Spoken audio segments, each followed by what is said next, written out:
সময় সমস্ত দোকানপাট বন্ধ থাকবে, হাঁটা চলা বন্ধ থাকবে।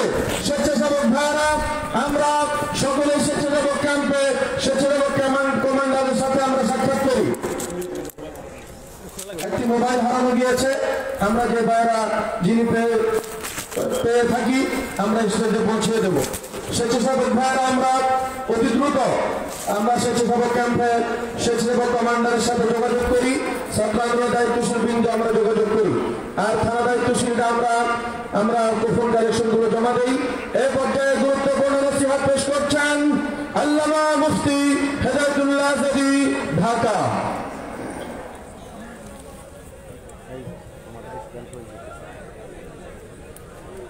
السلام عليكم ورحمة الله وبركاته.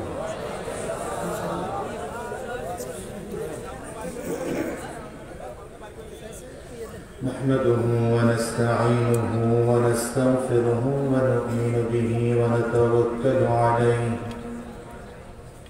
ونعوذ بالله من شرور أنفسنا ومن سيئات أعمالنا. من يهد الله فلا مضل له ومن يضلله فلا هادي له. ونشهد أن لا إله إلا الله وحده لا شريك له. ونشهد أن محمدا عبده ورسوله. قال تبارك وتعالى في كلامه المجيد وفرقانه الحميد: تعاونوا على البر والتقوى ولا تعاونوا على الإثم والعدوان. اللهم صل على محمد وعلى آل محمد كما صليت على إبراهيم وعلى آل إبراهيم إنك حميد مجيد. اللهم بارك على محمد وعلى آل محمد كما باركت على إبراهيم وعلى آل إبراهيم إنك حميد مجيد. لا إله إلا الله.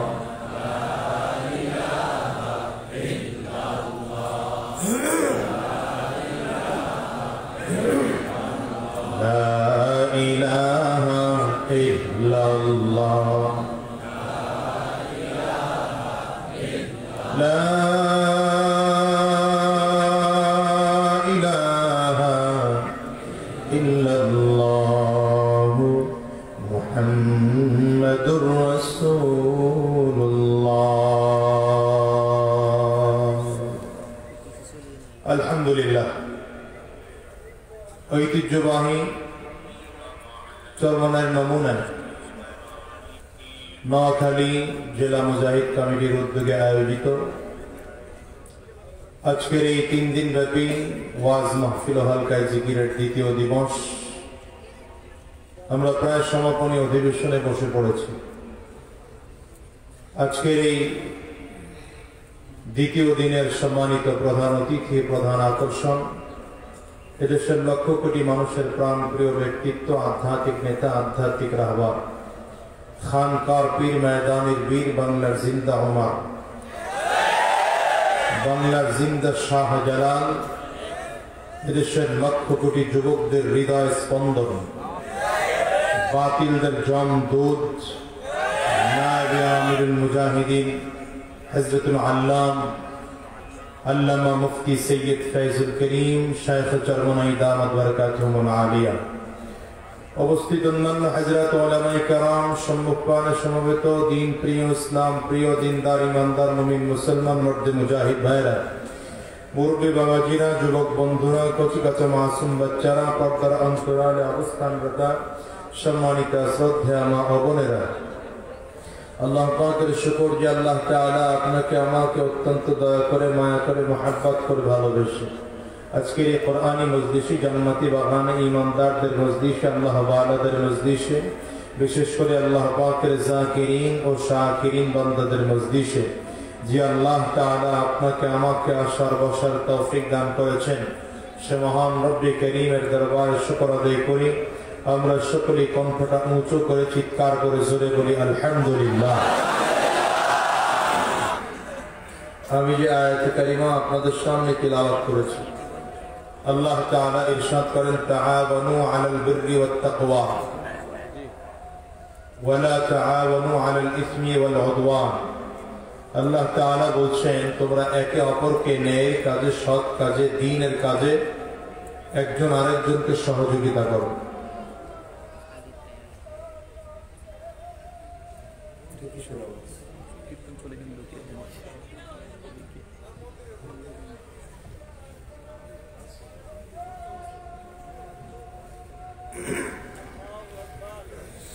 প্রশাসনকে বলায় কোনো কিছু করা যায় না, এখানে প্রোগ্রাম হয় এটা তারা জানে না।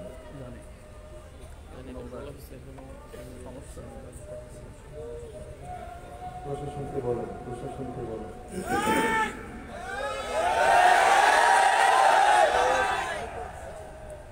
বড়রা আছেন এখানে, ওনারা সিদ্ধান্ত নেবেন। ভাইয়েরা আমার,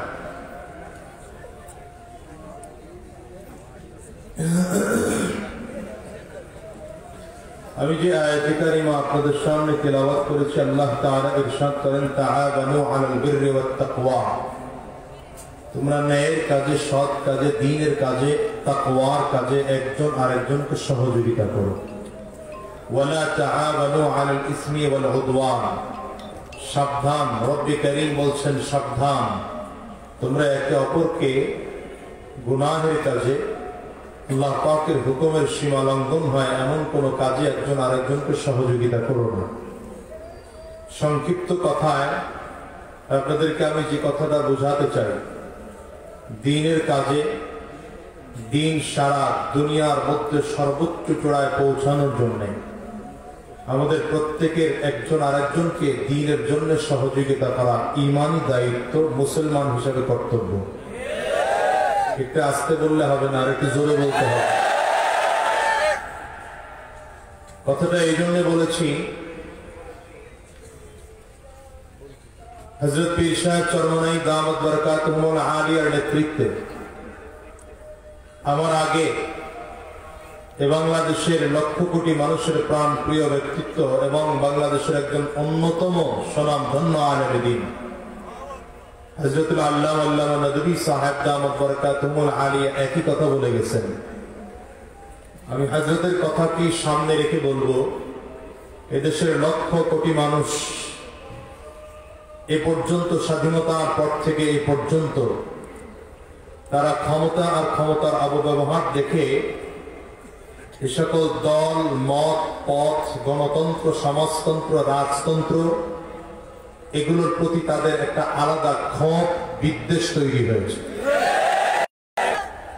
এখন সারা পৃথিবীর মানুষ, বিশেষ করে বাংলাদেশের মানুষ, এরা খুঁজতেছে শান্তি কোথায় পাওয়া যায়।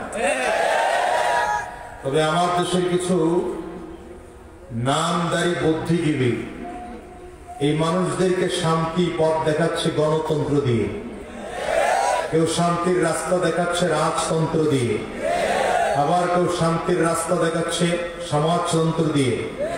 কিন্তু আসলে এই বোকাগুলো জানে না যে বিশ্ব নবী রাহমাতুল লিল আলামিন আজ থেকে 1400-1450 বছর আগে ইসলামের মাধ্যমে সারা মদিনাতুল মুনাওয়ারা তথা হযরত ওমরের শাসন আমলে পৃথিবীর 3 ভাগের 2 ভাগ হযরত ওমর ইসলামের শাসন দিয়ে শান্তি প্রতিষ্ঠা করেছিলেন। আমরা হুজুররা এই একই কথা বলি। আমরা হুজুররাও বলি না যে আপনি বিল্ডিং ভেঙে দেন, আমরা হুজুররা বলি না মোবাইল ধ্বংস করে দেন, আমরা বলি না ইন্টারনেট ব্যবহার করা যাবে না, ফতোয়া আমরা হুজুররাও দেই না, এদেশের কোনো আলেমরা দেয় না। আমাদের কথা হচ্ছে ইন্টারনেট চলবে, ফেসবুক, ট্যাঙ্গো, ইমো, ভাইবার এগুলো চলবে, বাধা নাই। এদেশে যত স্যাটেলাইটের সুবিধা আছে, আধুনিক সুবিধা, সব সুবিধাগুলো সমান ভারে ভোগ করবে, কোনো বাধা নেই। কিন্তু শুধুমাত্র চরিত্রটা সাহাবায়ে কেরামদের চরিত্রে চরিত্রবান হতে হবে। শুধুমাত্র আপনার আমার আদর্শ বিশ্বনবী মুহাম্মদুর রাসূলুল্লাহ সাল্লাল্লাহু আলাইহি ওয়াসাল্লামের আদর্শ হতে হবে, আর কিচ্ছু আমরা বলি না। আমরা বলি বাংলাদেশের যেভাবে আছে সেভাবে থাকবে, যারা ব্যবসায়ী আছেন ব্যবসায়ী থাকবেন, চাকরিজীবী আছেন চাকরিজীবী থাকবেন, যে যেভাবে আছেন সেইভাবেই থাকবেন, তাদের কোনো অসুবিধা নেই। বরঞ্চ গরিবদের অধিকার প্রতিষ্ঠার জন্য বড় লোকরা যেন চাইলেই সম্পদগুলো আত্মসাৎ করে বাংলাদেশের ব্যাংকে টাকা জমা রাখতে না পারে বাহিরে জমা রাখে, এই জাতীয় ভিন্ন কাজ থেকে বাঁচানোর জন্য হযরত পীর সাহেব চরমনাই ইসলামী আন্দোলনকে আপনাদের মাঝে তুলে ধরেছেন। যদি আপনার কাছে মনে হয় পীর সাহেব চরমনাই, তার দল, তার কথা, তার আদর্শ, তার চিন্তা, তার চেতনা হকের উপরে আছে, তাহলে আপনি মুসলমান হিসাবে তাকে সহযোগিতা করা আপনার কর্তব্য। ইমানদার হিসাবে তাকে সহযোগিতা করা ঈমানি দায়িত্ব। আপনি প্রশ্ন করবেন যদি আজাদি ভাই আপনি কেন ইসলামী আন্দোলন করেন, আমি আমার জায়গা থেকে বলি, দেখেন আপনাদের সাথে মিলে কিনা।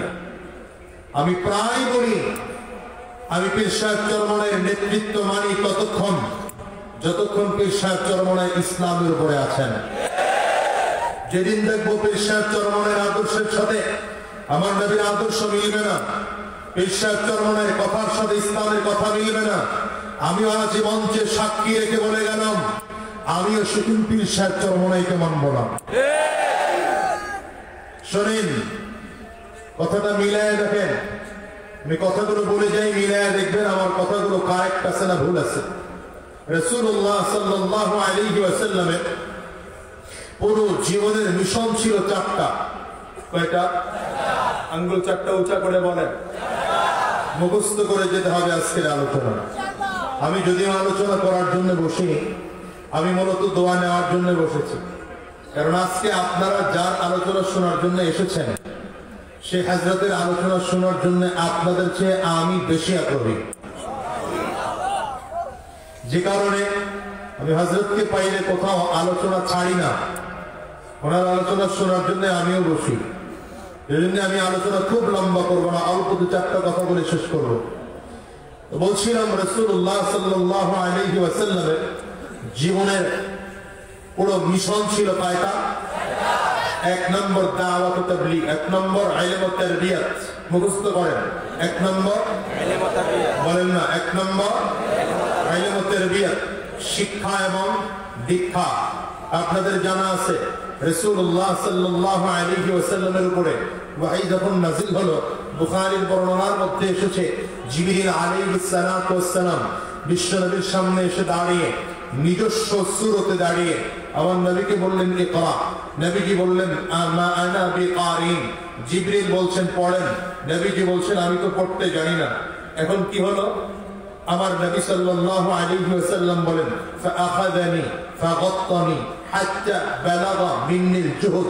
জিবরিল আলাইহিস সালাম আমাকে ধরলেন, সিনার সাথে সিনা মিলাইয়া চাপ দিলেন, জোরে চাপ দিয়ে ফাআরসালানি আমাকে ছেড়ে দিলেন, ছেড়ে দিয়ে বললেন ইকরা, পড়েন। বুঝেন নাই? নবী বললেন পড়তে জানি না। জিবরিল কি করলেন? উচিত ছিল কি এখানে আমার নবীকে শিখায় দাও। কথা বলে না? আপনাকে একটা প্রশ্ন করলাম, আপনি বললেন হুজুর পারি না, আমার উচিত কি হবে? আপনারা শিখায় দাও। জিবরিল আলাইহিস সালাম আমার নবীকে শিখান নাই, না শিখাইয়া সিনার সাথে সিনা মিলাইয়া চাপ দিয়া ছেড়ে দিয়ে আবার কয় পড়েন। কেমন একটা ব্যাপার হলো না? কেমন একটা ব্যাপার হলো না? নবীজি দ্বিতীয়বার উত্তর করলেন মা আনা বিকারিন, আমি তো পড়তে জানি না। নবীজি বলেন, বুখারীর বর্ণনা, নবীজি বলেন জিবরিল আমাকে আবার ধরছেন, ফাগাত্তানি সানিয়া, দ্বিতীয়বার আবার ধরে চাপ দিয়েছেন, আবার ছেড়ে দিয়েছেন, আবার বললেন পড়েন। নবী আবার বলছেন মা আনা বিকারিন, আমি তো পড়তে জানি না। জিবরিল আবার ধরছেন, আবার সিনার সাথে সিনা মিলাইয়া ফাগাত্তানি সালিসা, নবীজি বলেন তৃতীয়বার আবার চাপ দিয়েছেন, আবার ছেড়ে দিয়ে বললেন ইকরা বিসমি রাব্বিকাল্লাযী খালাক। জিবরিল বলছেন পড়েন সেই প্রভুর নামে যে প্রভু আপনাকে সৃষ্টি করেছে। নবী গড়গড় করে পড়তে শুরু করেছেন ইকরা বিসমি রাব্বিকাল্লাযী খালাক খালাকাল ইনসানা মিন আলাক ইকরা ওয়া রাব্বুকাল আকরাম আল্লাযী আল্লামা বিল কলম আল্লামাল ইনসানা মা লাম ইয়ালাম। এক টানে 5 আয়াত 19 শব্দ। সুবহানাল্লাহ। এতক্ষণ নবী বলছেন পড়তে জানি না। জিবরাইল পড়ানোনি, শুধু সিনার সাথে সিনা মিলাইয়া চাপ দিয়েছেন, একবার, দুইবার, তিনবার ছেড়ে দিয়েছেন, নবী পড়া শুরু করছেন। কারণ কি? কিয়ামত পর্যন্ত মানুষকে বিশ্ব নবী বুঝায় দিয়েছেন যে কিয়ামতের আগে আগে এমন একটা ফিতনার জামানা আসবে, যেই জামানায় মানুষ ইন্টারনেট দেখে দেখে ইসলাম শেখার চিন্তা করবে, তাইওয়ালার কাছ থেকে ইসলাম শেখার চিন্তা করবে, ডাক্তারের কাছ থেকে ইসলাম শেখার চিন্তা করবে, টিভি দেখা দেখা ইসলাম শেখার চিন্তা করবে। কিয়ামত পর্যন্ত মানুষকে বোঝাইছে তাইওয়ালার কাছ থেকে ইসলাম শিখো না, যুদ্ধওয়ালার কাছ থেকে ইসলাম শিখো, টিভিওয়ালার কাছ থেকে ইসলাম শিখো না। ইসলাম টিভিওয়ালার কাছে আসে না, ইন্টারনেট থেকে ইসলাম আসে না। ইসলাম আসে উস্তাদ আর শেখের, শেখের আর ছাত্রের ও কি বলে সিনা সিনা একটা আরেকটার সাথে লাগার পরে। উস্তাদের আর ছাত্রের সিনা যখন মিলে যায়, শায়খের আর মুরিদের সিনা যখন মিলে যায়, তখনই ইলম আসে। এর আগে ইলম পায় না, পরিষ্কার মুখস্থ হয়, ইলমের নূর আসে না। কথা বুঝেন নাই মনে হয়? লম্বা কথা বলতে পারবো না। আমার নবীকে জিবরিল আলাইহিস সালাম শুরুতেই বললেন পড়েন, তাহলে বোঝা গেল ইসলামে পড়ার গুরুত্বটা অনেক বেশি। ইসলামে পড়ার গুরুত্বটা অনেক বেশি। তবে পড়বো কোন পড়া? বিসমি রাব্বিকাল্লাযী খালাক। যেই পড়ার মধ্যে প্রভুর নাম আছে, যেই পড়ায় প্রভুর নাম নাই, সেই পড়া মুসলমান পড়তে পারে না, সেই পড়া পড়াও কোনো লাভ নাই। যেই পড়ায় প্রভুর নাম আছে সেই পড়া মুসলমানের কর্তব্য। ঠিক না? ঠিক। এখানে আমি প্রায় বলি যে মুসলমান কোনোদিন মূর্খ হতে পারে না। মুসলমান তাহাজ্জুদের নামাজ কি করে পড়তে হয় জানে না, মুসলমান ফরজ নামাজ কি করে পড়তে হয় জানে না, মুসলমান সূরা ফাতিহা জানে না, সূরা ইখলাস জানে না, সূরা কাফিরুন জানে না, সূরা নাস জানে না, সূরা ফালাক জানে না, তাশাহুদ জানে না, দুরূদ শরীফ জানে না, দোয়া সূরা জানে না, দোয়া কুরুত জানে না, সানা জানে না, রুকু তাসবিহ জানে না, সাজদা তাসবিহ জানে না। এই লোকটা মুসলমান নিজের দাবি করা আর বোকামি করার সমান কথা।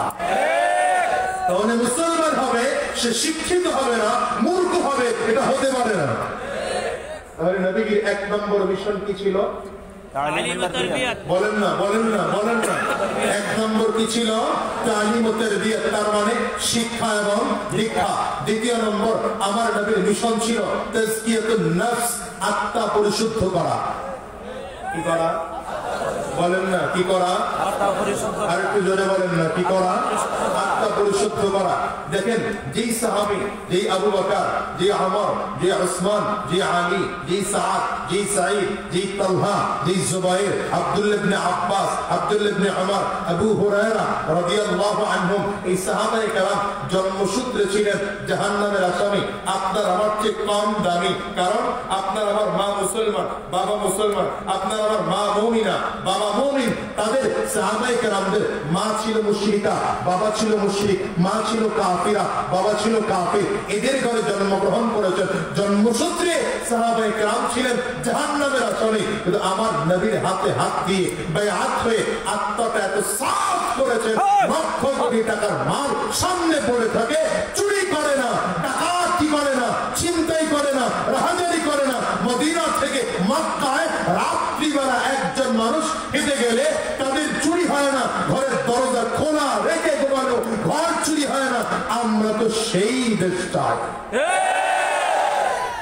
আত্মা এত পরিশুদ্ধ হয়ে গেছে যে সব সাহাবীদের ব্যাপারে আল্লাহ পাকের ঘোষণা রাদিয়াল্লাহু আনহুম ওয়া রাদু আন, আল্লাহ তোমাদের প্রতি সন্তুষ্ট, তোমরাও আল্লাহর প্রতি সন্তুষ্ট। শুধু তাই না, আল্লাহ তাআলা ঘোষণা দিয়েছেন যারা বদরে হাজির হয়েছে এদের আগের পরের সব গুনাহ মাফ। শুধু তাই না, আমার নবী 10 জন সাহাবীকে বাছাই করে করে জান্নাতের সার্টিফিকেট দিয়ে বিদায় হয়েছে। জান্নাতের সার্টিফিকেট দিয়ে বিদায় হয়েছেন। কথা বুঝছেন? দ্বিতীয় নম্বর তাহলে কি ছিল? তাজকিয়াতুন নফস, আত্মা পরিশুদ্ধ, আত্মা পরিশুদ্ধি বলেন না? হ্যাঁ ঠিক আছে তো? হ্যাঁ 4 নম্বর হচ্ছে 3 নম্বর দাওয়াত তাবলীগ। দাওয়াত তাবলীগ মানে আমি যেমন ইলম তারবিয়ত শিখেছি, ওই যে 1 নম্বর। দ্বিতীয় নম্বর কি শিখছিলাম? তাজকিয়াতুন নফস করেছিলাম। ঠিক আমার মতো আমার আরেক ভাইকেও ইলম তারবিয়ত করার জন্য তাকেও দাওয়াত দেব, তারও আত্মা পরিশুদ্ধি করার জন্য তাকেও দাওয়াত দেব। এটার নামই হচ্ছে দাওয়াত তাবলীগ। আমি যেমন নামাজ পড়ি আমার ভাইটাও নামাজি হোক, আমি যেমন রোজা রাখি আমার ভাইটাও রোজাদার হোক। কথা কয় না কেন? আপনারা কি মনে করছেন ইরশাদ চরমনের খুব ঠেকা লাগছে যে আপনাদের এলাকায় এসে দাওয়াত দিয়া কিছু টাকা নিয়ে ওনার যাওয়া লাগবে? খাবারের অভাব। আপনারা নোয়াখালীর মানুষ জানবেন না আমরা হযরত ইরশাদ চরমনের এলাকার লোক। এক স্থানায় বাড়ি থাকার কারণে আমরা জানি এরা বংশগত বড় লোক। স্বর্ণের চামচ মুখে নিয়ে জন্মগ্রহণ করেছেন। খেয়ে না খেয়ে এই মানুষগুলোর রাত দিন উজাড় করে এরপরে দাওয়াতের কাছে নামার কোন প্রয়োজন ছিল না। জন্মগত বড় লোক, কোটি কোটি টাকার ব্যবসায়ী আছে। বিশেষ করে আজকে যিনি আলোচনা করবেন তিনি তো বরিশালের একজন সফল ব্যবসায়ী। শাইখ চরমনাই বরিশালের সফল ব্যবসায়ী। বরিশালের বড় বড় ব্যবসায়ীরা ওনার কাছ থেকে এসে ব্যবসায়িক সবক নেন। আপনাদের জানাই নাই হয়তো। সেই মানুষটার কোনো প্রয়োজন নাই আপনাদের কাছে এসে দিনের দাওয়াত দেওয়া। একটাই মাত্র কারণ ওনারা চিনেছে এটা জান্নাতের পথ। আমিও চলছি, তোমরাও চলো। মুসলমান আপনাদেরকে বলবো, ইরশাদ চরমনাই যদি আজকে একদিনের জন্য ঘোষণা দেয় যে আমি এখন থেকে রাজনীতি ছেড়ে দিলাম, আমি বলি এ বাংলাদেশে তার চেয়ে সুবিধা নিয়ে চলার মতো আর কোন পীর বাংলাদেশে নাই। রাগ করতেছেন আপনারা? কথাগুলো আপনার মনের বাহিরে যাইতেছে। মনে করতেছেন ইরশাদ চরমনাই ফুল হইতেছি না, ফুলানি ফাফানের ধারা আজাদি ধারে না। যেটা বাস্তবতা মিলায় দেখেন, না হলে আমাকে ডাইকা ফোন দিয়ে বললেন মিথ্যা কথা বলছো। কয়টা গেল? বলেন না? নবীজির 4 নম্বর মিশন ছিল জিহাদ। 4 নম্বর মিশন কি? বলেন না? 4 নম্বর মিশন কি? জিহাদ। জিহাদ মানে হচ্ছে দেশে ইসলামকে দেশের সর্বোচ্চ চূড়ায় পৌঁছানোর জন্য যত ধরনের চেষ্টা ফিকির মেহনত করা হয় তার আরবি নাম হচ্ছে জিহাদ। শুধু অস্ত্র নিয়ে লড়াই করার নাম জিহাদ না, ওটা কিতাব, জিহাদের পূর্ণাঙ্গ রূপ। কিন্তু জিহাদ হচ্ছে আজকের মাহফিলে আসছি এটাও জিহাদ, অংশ, জিহাদের একটা অংশ। মুসলমান আমার নবীর জীবনের কাজ ছিল 4টা। কয়টা? আওয়াজ করে বলেন না, কয়টা? নবীর 1 নম্বর মিশন ছিল তালিম ও তারবিয়ত, 2 নম্বর মিশন ছিল তাজকিয়াতুন নফস, 3 নম্বর মিশন ছিল দাওয়াত তাবলীগ। আপনারা বলেন না একটু? দাওয়াত তাবলীগ। 4 নম্বর মিশন ছিল। আমাকে যদি প্রশ্ন করেন আজাদি ভাই, আপনি কেন চরমনাইয়ের দল করেন, আপনি কেন ইসলামী আন্দোলন করেন, আপনি কেন ইরশাদ চরমনাইকে ভালোবাসেন, আমি এক কথায় বলবো হযরত রাসূল করিম সাল্লাল্লাহু আলাইহি ওয়াসাল্লাম যে 4টা মিশন নিয়ে কাজ করেছেন, বর্তমান আমিরুল মুজাহিদিন, নায়েবে আমিরুল মুজাহিদিন তথা ইসলামী আন্দোলন বাংলাদেশ মুজাহিদ কমিটি, বাংলাদেশ কোরআন শিক্ষা বোর্ড, এই 4টা মিশন নিয়েই কাজ করছে। 1 নম্বর মিশন তালিম ও তারবিয়ত। আপনারা জানেন বাংলাদেশ কোরআন শিক্ষা বোর্ড আছে।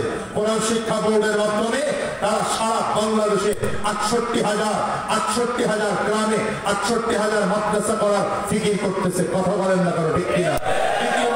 তাজকিয়াতুন নাফস, এই যে পীর মুরিদির মাধ্যমে হাজার লক্ষ এদেশে লক্ষ লক্ষ কোটি কোটি পথ ভরা মানুষকে দ্বীনের দাওয়াত দিয়ে চলেছে। শুধু তাই না, আল্লাহু আকবার, আল্লাহু আকবার, আত্মা পরিশুদ্ধ করে চলেছে। 3 নম্বর দাওয়াত ও তাবলীগ। এই বাংলাদেশ মুজাহিদ কমিটির আজকের মাহফিল, মাসিক ইজতিমা, সবগুজারি, হালকায় জিকির, কি বলে চরমনের ময়দানে 2 বার না হলে বছরে 1 বার হলেও 3 দিনের জন্য যাওয়া, এটাই তো দাওয়াত ও তাবলীগের কাজের একটা অংশ। কথা বলেন না মনে হয়। 4 নম্বর ইসলামী আন্দোলন বাংলাদেশ তথা অঙ্গ সংগঠন ইসলামী শ্রমিক আন্দোলন বাংলাদেশ, ইসলামী যুব আন্দোলন বাংলাদেশ, ইসলামী শাসনতন্ত্র, ছাত্র আন্দোলন, জাতীয় ওলামা মাশায়েখ, আইম্মা পরিষদ সহ আরো যত অঙ্গ সংগঠন আছে, এটা জিহাদের একটি অংশ।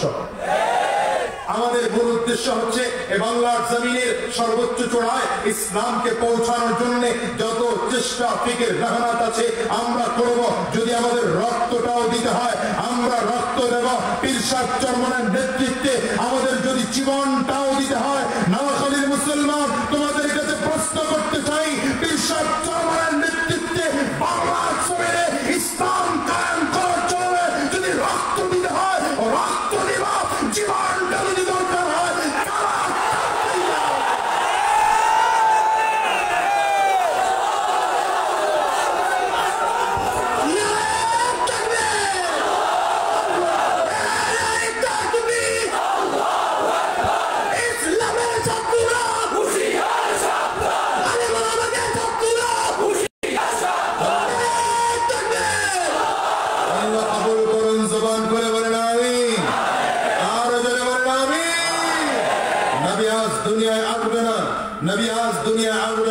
নবী আসার দরজা বন্ধ হয়ে গিয়েছে, ওলি আসার দরজা কিন্তু আজ বন্ধ হয়নি।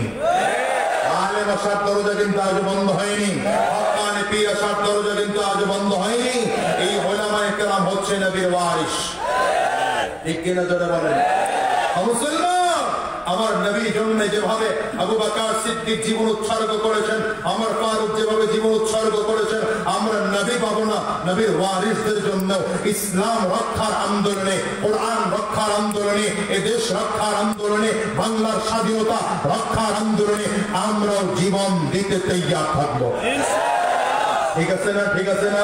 আবু বকর সিদ্দিক রাদিয়াল্লাহু আনহু প্রথম দিকে একদম ইসলামের শুরুর দিকে যখন 6 বছর পূর্ণ হয়নি, মুসলমান মাত্র 39 জন, গণে 39 জন। হযরত ওমর কালিমা পড়া মুসলমান হয়নি। ইসলাম গোপনে গোপনে দাওয়াত চলছে, প্রকাশ্যে দাওয়াত চলে না। আমার নবী বিশ্ব নবী রাহমাতুল লিল আলামিনের সামনে দাঁড়াইয়া আবু বকর সিদ্দিক রাদিয়াল্লাহু আনহু বলেন, হুজুর আপনি যদি একটু পারমিশন দেন বাইতুল্লাহর সামনে দাঁড়াইয়া আমি একটু খুতবা দেব। বুঝেন না? বুঝেন নাই? বুঝেন নাই?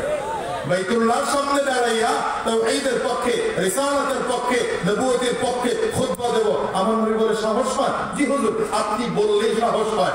ইসলামের ইতিহাসে এই প্রথম খুতবা হয়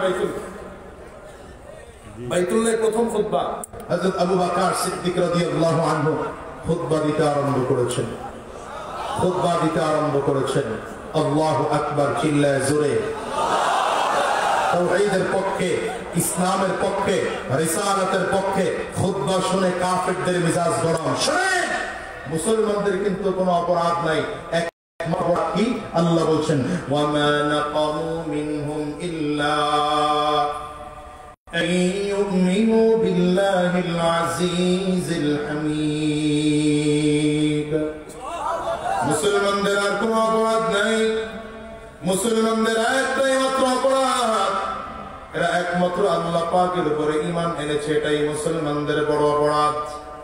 আবু বকর সিদ্দিক রাদিয়াল্লাহু আনহু বাইতুল্লাহর সামনে দাঁড়াইয়া তাওহীদের পক্ষে, রিসালাতের পক্ষে, ইসলামের পক্ষে খুতবা দিতে আরম্ভ করেছেন। বেঈমানদের মেজাজ গরম হয়ে গেছে, হাতের সামনে যা পায় ওটাই নিয়ে আবু বকর সিদ্দিক রাদিয়াল্লাহু আনহুর উপরে হামলা করতে আরম্ভ করেছে। কেউ চাকু দিয়ে ইচ্ছা মতো পিটায়, কেউ ছুরি দিয়ে ইচ্ছা মতো বাড়ি মারে, কেউ চাবুক দিয়ে বাড়ি মারে, আবার কেউ লাঠি দিয়ে পিটাইতে আরম্ভ করেছে। চাবুক দিয়ে আবু বকর সিদ্দিক রাদিয়াল্লাহু আনহুর পিঠের মধ্যে টাস টাস করে বাড়ি মারতে আরম্ভ করেছে। বুকের মধ্যে একটা টাস টাস করে বাড়ি মারতে আরম্ভ করেছে। বুকের চামড়া গুলো ফেটে যায়, রক্ত রক্ত টপ টপ করে আবু বকর সিদ্দিকের পড়তে আরম্ভ হয়।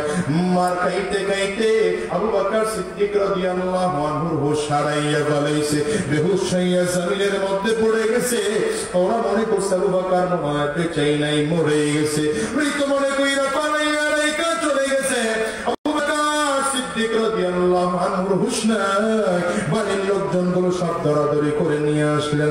মা আস্তে করে মাথার কাছে বৈশা টুকটাক করে মাথার মধ্যে পানি দেন, আর হালকা করে নাকের মধ্যে হাত নেয়। দেখে কোনো শ্বাসটা আপ ডাউন করতেছে।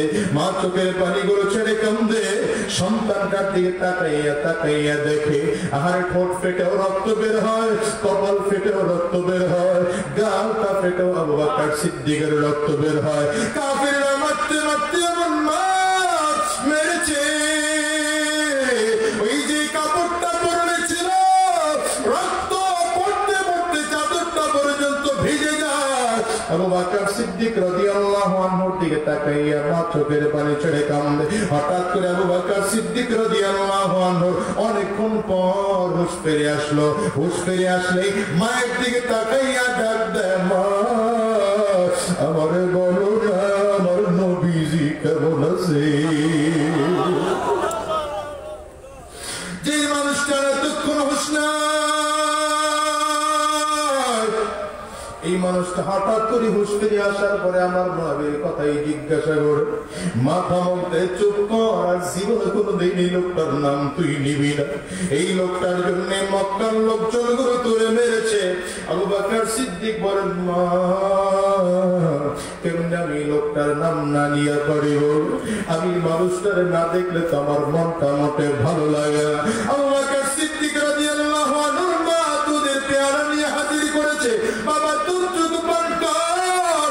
আবু বকর সিদ্দিক বারবার করে দুধের পেয়ালাটা সরাইয়া দেয়। মা যখন বারবার করে জোর করে, আবু বকর সিদ্দিক কসম করেছেন, আল্লাহর কসম, যতক্ষণ পর্যন্ত আমার নবীকে না দেব ততক্ষণ পর্যন্ত দুধের পেয়ালার মধ্যে মুখ লাগাবো না। মা ডাক দিয়া বলে, বাবা আমি কই পাবো তোর নবীরে, কোথায় পাবো মুহাম্মদ রে? আবু বকর সিদ্দিক বলে, মা কোথাও যদি তুমি না পাও ওমরের বোন ফাতেমার কাছে যাও, ওর একটু ডাইকা আমার বাড়িতে নিয়ে আসো। হযরত ফাতেমা রাদিয়াল্লাহু আনহা তখন কালিমা পড়েছেন, ওমর তখন কালিমা পড়ে নাই। খবর পাইলেন আমার নবী দারুল আরকামে বসা, আমার নবী যায়েদ ইবনে আরকামের বাড়িতে বসা। কথাটা শুনতে দেরি হয়, আবু বকর সিদ্দিক মায়ের হাতটা টান দিয়ে বুকের সাথে লাগাইয়া দিয়া ডাকতাম,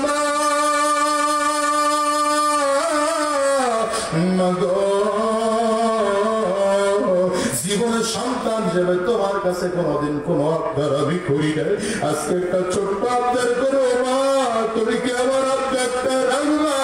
মা ডাক দিয়া বলে, রে বাবা কি আবদার তুই করবি? কোন আবদারটা আমি তোর রাখি নাই বাপ। এই মুসলমান দুনিয়ায় মা একজন সন্তানের সবচেয়ে বড় আপন, ঠিক না বেদিকে আওয়াজ করে?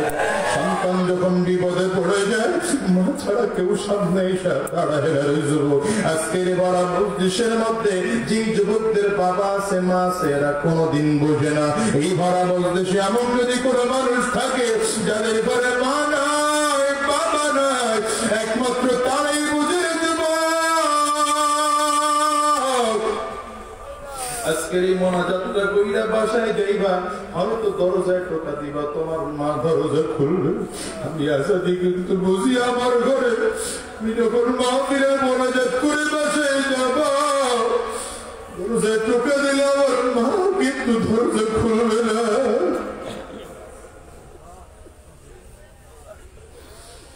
যুবক আজকের ভরা মজলিসে আমার মতো কার কার মামা একটু হাত ধুলা উঁচা করে দেখা, কার কার বাবা না একটু হাত ধুলা উঁচা করে দেখা, একটু হাত ধুলা উঁচা করে রাখেন আমার কলিজার টুকরা যুবকেরা। দেখো যুবকের তাকাইয়া তাকাইয়া দেখ,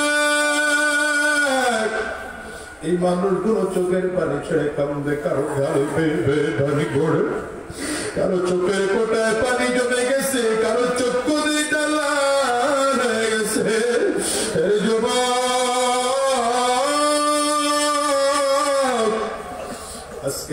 বকর সিদ্দিক রাদিয়াল্লাহু আনহুর মাথা চোখ দিয়ে পানিগুলো ফালাইয়া কান্দে রে বাবা কি বলো তোরে কি আমি না দিয়ে বাড়ি বল আবু বকর সিদ্দিক বলেন আমার মনটা বাচ্চা আমার নবীর দেখবা আমার একটু নবীর কাছে নিয়ে যাইবা মাস্তে করে হাতটা কাঁধের মধ্যে উঠায় নবীর দিকে নিয়ে রওনা করেছেন আবার নবী দারুল আরকামে বসা হঠাৎ করে তাকাইয়া দেখেন প্রিয় সাহাবীটা আসতেছে প্রিয় সাহাবীর দেখে মা নিজের আবু নবীজি নিজের আর কন্ট্রোল রাখতে পারে না আবার নবী দাঁড়াইয়া গেলেন তাকে দেখেন বকর সিদ্দিক রে কাফিররা মারছে ঠোঁটটা ফেটে রক্ত বের হয় কপাল ফেটে রক্ত বের হয় ওই গাল ফেটে রক্ত বের হয় যে কাপড়টা পরনে ছিল ওই কাপড়টা পুরোটাই রক্তে ভিজে গেছে আমার নবী কাছাকাছি দাঁড়াইয়া হাত দুইটা বাড়াইয়া দিছে আবু বকর আমার কাছে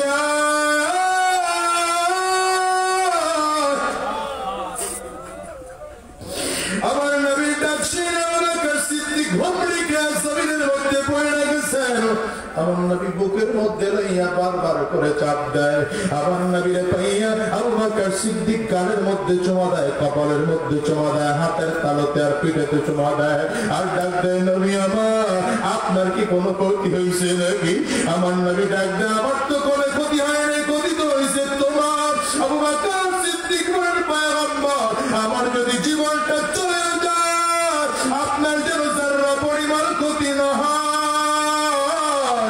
দুনিয়ার যুবক আজকে নোয়াখালীর মুসলমান আমি তোমাদের কাছে বলতে চাই শোনো আজকে বাংলার জমিনে আর নবী আর আসবে না নবীর সাহাবী আসবে না নবীর তাবিন আসবে না আমরা শায়েখ চরমনাইকে পাইলাম পীর সাহেব চরমনাইকে পাইলাম বাংলার জমিনে ইসলাম